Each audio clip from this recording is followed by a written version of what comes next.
Hello everyone, students. Our next topic is motion in vertical circle.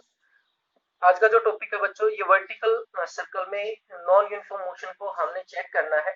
तो vertical circle में जो motion होता है वो नॉन यूनिफॉर्म होता है और हमने कंसीडर कर लिया कोई ऑब्जेक्ट किसी स्ट्रिंग से अगर हम कनेक्ट करके इस प्रकार से उसको वर्टिकल सर्कल में रोटेट करवाएं इस प्रकार से, तो उस प्रकार के मोशन को क्या बोलेंगे, हम नॉन यूनिफॉर्म मोशन बोलेंगे। ठीक है, इस प्रकार की कंडीशन है। ओके, तो ये कोई ऑब्जेक्ट है जो किसी स्ट्रिंग से टाइड है इस प्रकार से, और ये इसकी पोजीशन है, ये लोवेस्ट पोजीशन है, और ये इसकी हाईएस्ट पोजीशन है। ये हाईएस्ट पोजीशन, ये लोवेस्ट पोजीशन, ये क्या है, ये सेंटर है। ठीक है, ओके। किसी टाइम के ऊपर अगर हम बात करें तो लेट अस कंसीडर पोजीशन ये है ऑब्जेक्ट की। अगर पोजीशन ये है देन वेट हमेशा क्या होगा, वर्टिकली हमें पता है क्या होता है, डाउनवर्ड होता है, यानी कि ये हो जाएगा mg। ठीक है, और अगर मेन पोजीशन या फिर लोवेस्ट पोजीशन के साथ यहाँ पे एंगल थीटा है, तो अगर इसको मैं एक्सटेंड करता हूं तो ये एंगल भी क्या रहेगा बच्चों, थीटा ही रहेगा। ठीक है, ओके, ये एंगल भी क्या रहेगा, थीटा ही रहेगा।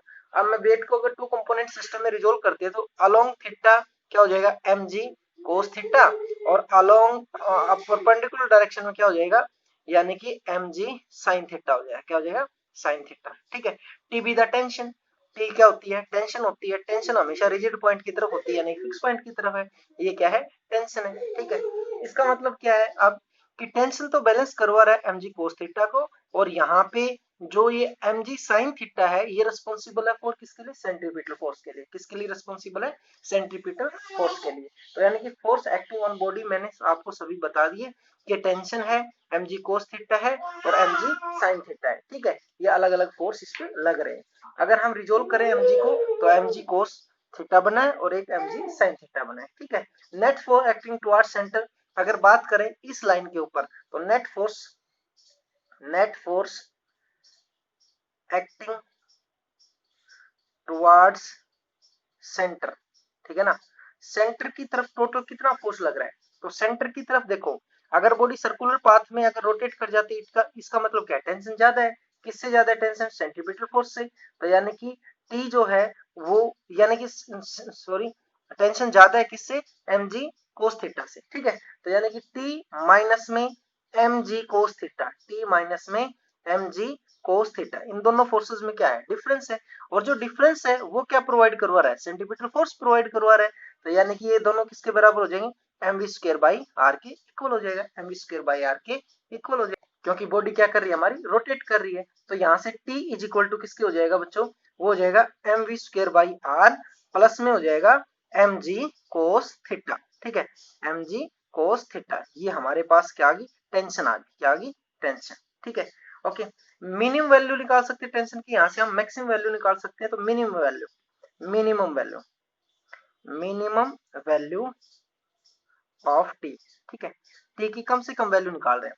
तो मिनिमम वैल्यू कैसे निकालेंगे टी, यहाँ देखिए बच्चों, वेरिएबल कंपोनेंट क्या है, कोस, और कोस की मिनिमम वैल्यू कितने पे होती है, 180 पे होती है। यानी कि टेंशन कब होगी किसी भी स्ट्रिंग में, जब यानी कि ये ऑब्जेक्ट कहां चला जाए, हाईएस्ट पॉइंट पे चला जाए। कहां चला जाएगा, हाईएस्ट पॉइंट पे। और वैसे भी हाईएस्ट पॉइंट के ऊपर जाके वेट वर्टिकल क्या हो जाता है, डाउनवर्ड हो जाता है। टेंशन में क्या हो जाता है, डाउनवर्ड होती है, यानी कि टेंशन क्या लगेगा, मिनिमम लगेगा। अलोंग डायरेक्शन में क्या लगता है, मिनिमम लगता है। तो टी इज इक्वल टू किसके बराबर हो जाएगा, मिनिमम की अगर बात करेंगे तो मिनिमम टेंशन हो जाएगा, वो बराबर हो जाएगा किसके, एम वी एच, क्योंकि हाइट इस टाइम पे क्या हो जाता है, हाईएस्ट पॉइंट पे चला जाता है, तो वेलोसिटी किसकी आएगी, हाईएस्ट पॉइंट की आएगी। डिवाइड में क्या आ जाएगा, आर आ जाएगा, माइनस में क्या आ जाएगा, mg आ जाएगा। ये क्या हो जाएगा, मिनिमम टेंशन हो जाएगा। ओके, अगर बच्चों बात करें for a body to take circle, अगर ये बॉडी क्या कर रही है, टेक सर्कल ले रही है, तो इसका मतलब क्या है कि जो हमारी टेंशन है ना, मिनिमम टेंशन, ठीक है ना, वो क्या है, should be greater than is equal to zero. ठीक है, या तो जीरो के ऑलमोस्ट बराबर या उससे क्या है, बड़ा है। ठीक है, तो इसका मतलब क्या है, ये टर्म अगर should be greater than is equal to zero, तो ये भी क्या हो जाएगा, should be greater than is equal to zero.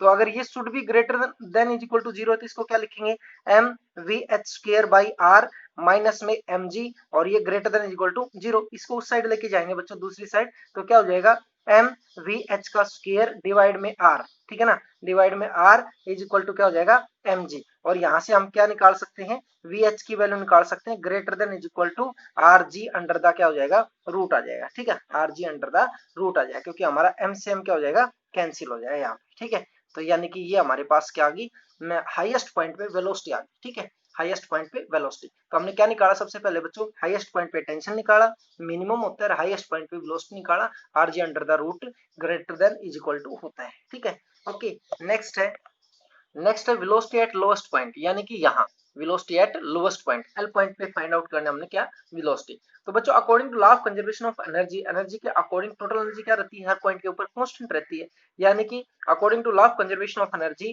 की टोटल एनर्जी एट, ठीक है, at L point always equal होगी किसके, कि टोटल एनर्जी, ठीक है, एट पॉइंट एच, यानी कि हाईएस्ट पॉइंट पे जो होगी उसकी हमेशा क्या रहेगी, बराबर रहेगी। ठीक है, तो लोएस्ट पॉइंट पे तो टोटल काइनेटिक एनर्जी होती है, तो यानी कि क्या हो जाएगा, हाफ एम वी एल का क्या हो जाएगा, स्क्वायर हो जाएगा, इज इक्वल टू। लेकिन हाईएस्ट पॉइंट की अगर बात करें तो हाईएस्ट पॉइंट पे क्या है कि काइनेटिक एनर्जी भी है और कुछ और हमारे पास पोटेंशियल एनर्जी भी है, तो यानी कि हाफ एम वी एच का क्या हो जाएगा, स्क्वायर, ठीक है, और प्लस में क्या हो जाएगा, एम जी एच होता है, एच कितना है बच्चों, 2r है, ठीक है ना, यहां से लेकर यहां तक एच कितना हो जाएगा, 2r हो जाएगा, क्योंकि r क्या है, रेडियस है। ओके, ये क्या हो जाएगी, हमारी पोटेंशियल एनर्जी हो जाएगी। ठीक है, अब देखो लोएस्ट पॉइंट के ऊपर जो काइनेटिक एनर्जी होगी, जो कि क्या होगी, greater than is equal to, ठीक है, यानी कि हाफ एम वी एल का स्क्वायर, ये greater than is equal to होगी किसके, हाफ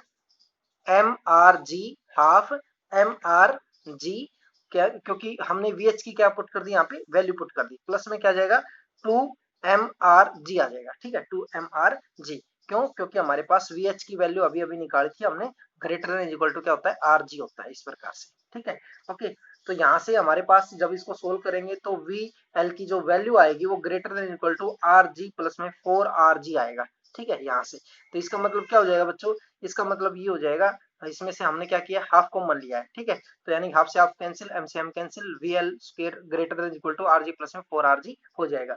और अगर हम किसकी वैल्यू निकालेंगे, अब वी एल की वैल्यू निकालेंगे तो greater than equal to 5rg, इस प्रकार से हमारे पास क्या आ जाएगी, लोएस्ट पॉइंट पे क्या आ जाएगी, काइनेटिक सॉरी वेलोसिटी आ जाएगी। ठीक है, क्या आ जाएगी, वेलोसिटी। ठीक है, अंडर द रूट कर देंगे अगर हमने क्या निकालना है, वी एल निकालना है तो। ठीक है, ओके। अब उसके बाद टेंशन की अगर बात करें कि लोएस्ट पॉइंट पे टेंशन, ठीक है ना, कि टेंशन की अगर बात करें, tension eight lowest point, lowest point पे जो टेंशन